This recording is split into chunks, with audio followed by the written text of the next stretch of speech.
Magandang araw po sa ating lahat. Tayo po ngayon ay nakapaloob sa ikalabing-isang linggo pagkaraan ng Pentecostes. At ang pagdiriwang ng 122 anibersaryo ng Simbahang Iglesia Filipina Independiente. Sinasabi si Jesus ang siyang nagkakaloob sa atin ng pagkain na nagbibigay buhay. Sa pamamagitan ng tinapay na siyang simbolikong pagkain na nakapagbibigay lunas sa kagutuman, ito rin ay itinuturing natin katawan ni Kristo na siyang ibinahagi sa Santa Iglesia. Ipinamumulat sa atin ng Diyos na hindi lamang sa mga material na bagay tayo nabubuhay, kundi sa pamamagitan pa rin ng tinapay na nagbibigay buhay. Ang misa ay isang paanyaya ng Diyos na siyang sentro ng ating pakikinahon sa Kanya upang tanggapin ang Kristiyanong buhay na dinala sa sanlibutan para sa kaligtasan ng tao. Kaya patuloy tayong tinatawag ng Diyos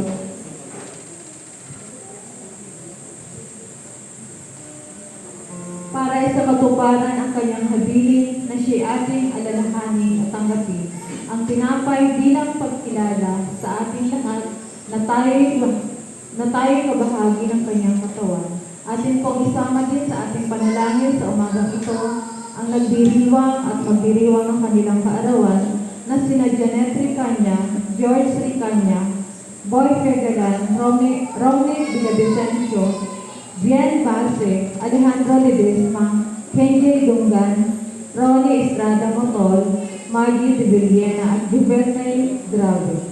Magsitayo po ang lahat at ating awitin ang pambungad na awit.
Sa pangalan ng Ama, ng Anak at ng Espiritu Santo. Amen.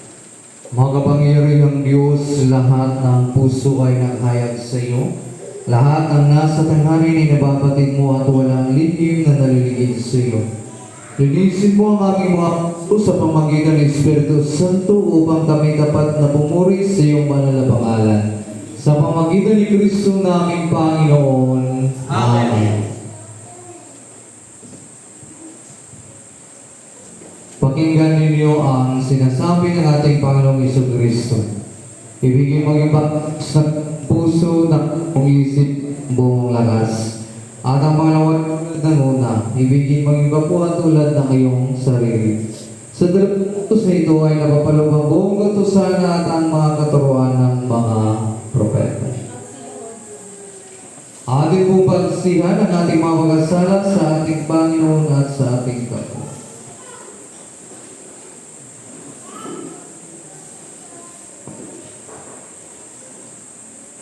Kami nagpisal sa iyo, Diyos na mapangyarihan at sa lahat ng masanto sa tisan, na kami nagkasala sa aming naisip, sa aming mga nasabi, sa aming mga nagawa sa nakaligtaan namin gawin, at ito'y sarili naming kamalian.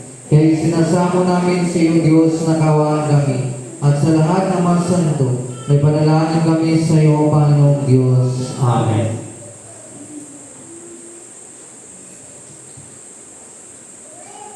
Kawan kayo mapangyarihan Diyos, patawarin kayo sa inyong mga kasalanan at pagkabayan sa buhay na walang hanggan sa pamagitan ni Kristo naming Panginoon. Amen. Amen.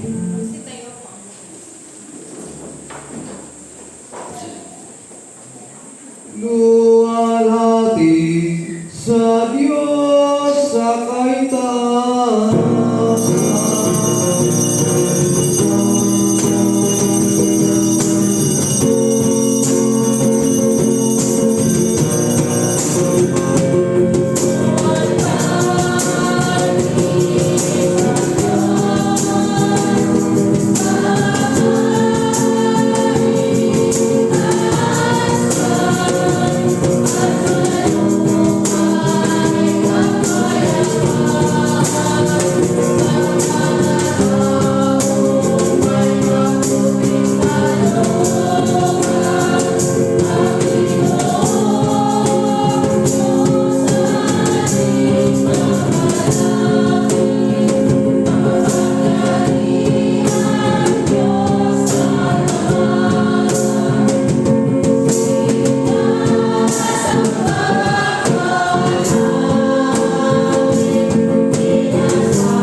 Ang Panginoon ay sumainyo. At sumainyo rin.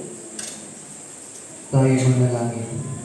O Diyos, sa iyong patuloy na patnubay at gabay at gayon din sa patuloy na pagpapalakas mo at pagbibigay kaloob upang patuloy na maglingkod ang iyong simbahan sa kanyang ika-122 taong na iyong ginabayan upang patuloy na may pakayat ang iyong diwa na patuloy na pagkakaloob at liwanag tanglaw sa paglalakbay sa ikabubuti ng iyong harian.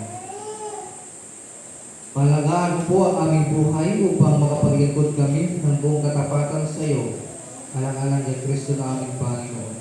At atin din isama sa ating mga panalangin ang ating mga kapatid na magdiriwang ng kanilang karawan na sina Janet Ricanya, George Ricanya, Boy Piagalan, Rodney Villavicencio, Ben Basi, Alejandro Ledisma, Ray Kenji Tunggan, Ronnie Estrada Mutul, Majid Divilina at Jovelmi Grave. Nawa o Panginoong Diyos ay ipagkaloob mo sa kanila ang iyong pagpapala at kalakasan o Panginoon upang patuloy sa iyo na makapaglingkod.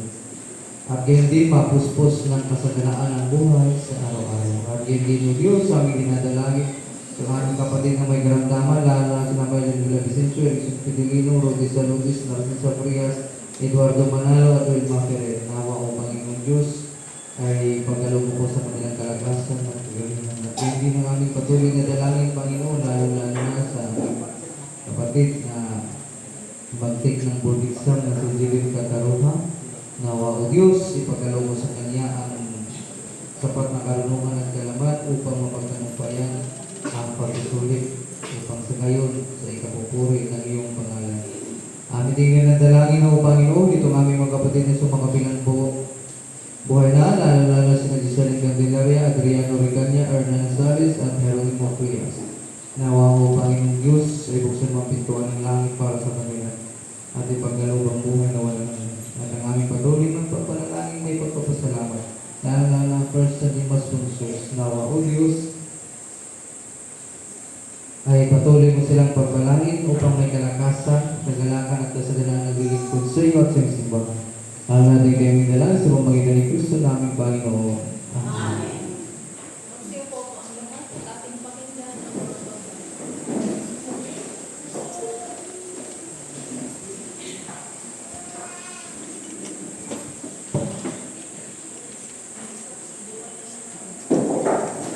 dahil sa reklamo ng mga Israelita ng Diyos, pinagkaloob sa kanila ang kanilang mga kailangan tulad ng pagkain. Ito ay isang pagpapakita ng pagmamahal ng Diyos sa tao at isa rin itong pagsubok. Kung ang tao ba ay tumutupad din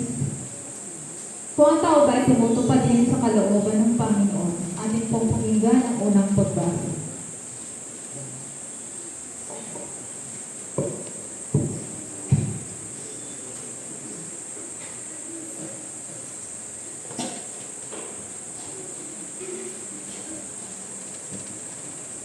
Unang pagbasa mula sa Exodus 2:2 hanggang 4 at 9. Pagbasa mula sa aklat ng Exodus sa Kabanata 16, simula sa 2 talatang 4 at 9 hanggang 15. Noong mga araw na iyon, ang mga Israelitay nagreklamo kay Moises at Aaron. Sinabi nila, mabuti pa sana pinatay na kami ni Yahweh sa Egypto. Doon, kakain kami ng karne at tinapay hanggang gusto namin. Dito naman sa ilang pinagdadali niya sa amin, namamatay kami sa gutom. Sinabi ni Yahweh kay Moses, pauulanan ko kayo ng tinapay mula sa langit. Araw-araw, palalabasin mo ng bahay ang mga tao para magulot ng kakanin nila sa maghapon. Sa pamamagitan nito ay susubukin ko kung hanggang saan nila susundin ang aking mga talubilin.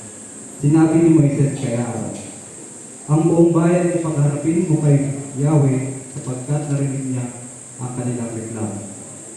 Nang sabihin ito ni Aaron, ang buong bayan ay humarap kay Yahweh. Sa gawin ng disyerto at bigla na lamang nilang nakita sa ulap ang Kaningingan ni Yahweh. Sinabi niya kay Moises, narinig ko ang reklamo ng mga Israelita. Sabihin mo sa kanila na pagtatakip silip, bibigyan ko sila ng karne. Sa umaga, bibigyan ko sila ng tinapay hanggang gusto nila.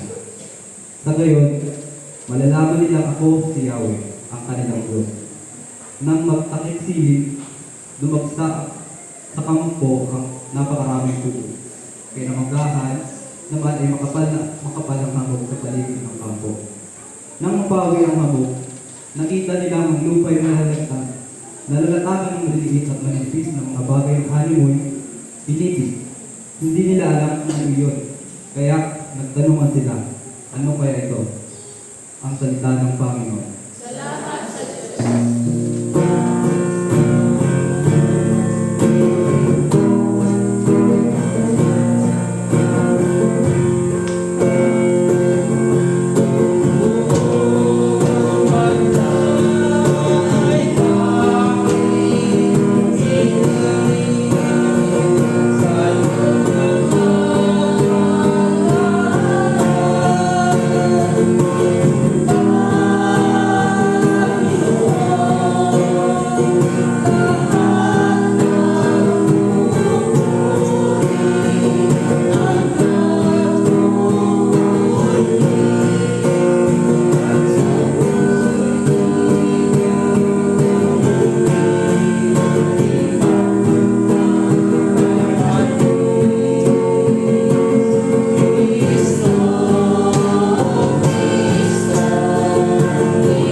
dumating.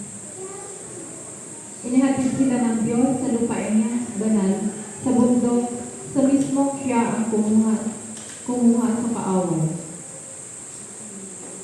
Atin pong pakinggan ang ikalawang pagbasa.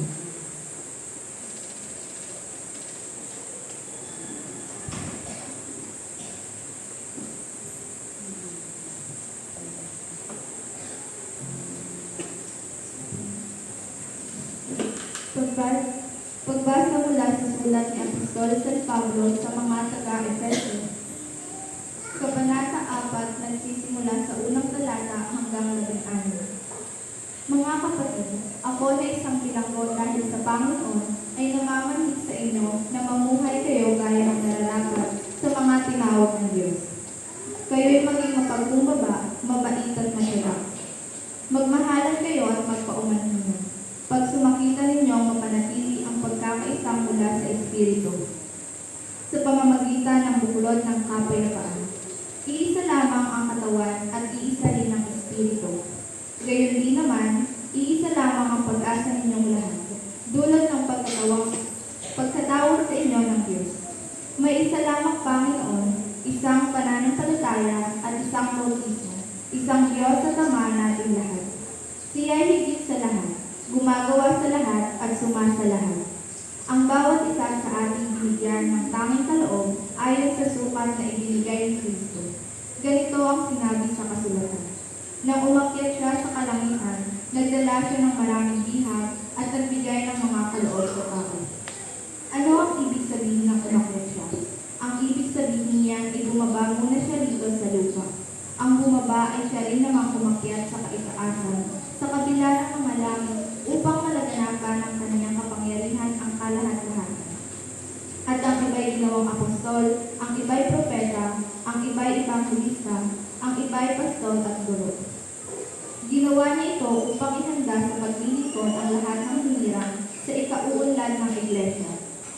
Sa gayon, tayong lahat ay magkakaisa sa pananampalataya at pagkakilala sa anak ng Diyos at pagiging ganap ang ating pagkatao ayon sa pagiging ganap ni Kristo. Hindi na tayo matutulad sa mga batang nadadala ng bawat aral, parang sasakyang pandagat na sinisiklot-siklot ng mga alon at tinatangay ng hangin. Hindi na tayo manilinlang sa mga taong ang hangat ay ibulig tayo sa kamalian. Manapay sa pamamagitan ng pagsasalita ng katotohanan, sa diwa ng pag-ibig, magiging ganap tayo kay Kristo na siyang pulo.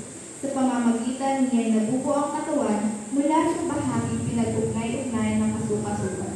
At kung maayos na gumaganap ng tungkulin ang bawat bahagi, ang katawan ay lalaki at lalakas sa pamamagitan ng pag-ibig. Ang salita ng Panginoon. Salamat sa Diyos.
Ang Panginoon ay sumainyo. At sumayin. Ang banal ebanghelyo na ayon kay San Juan sa kabanata 6 nagsimula sa talata 24 hanggang talata 30. Salamat sa iyo, Panginoong Kristo.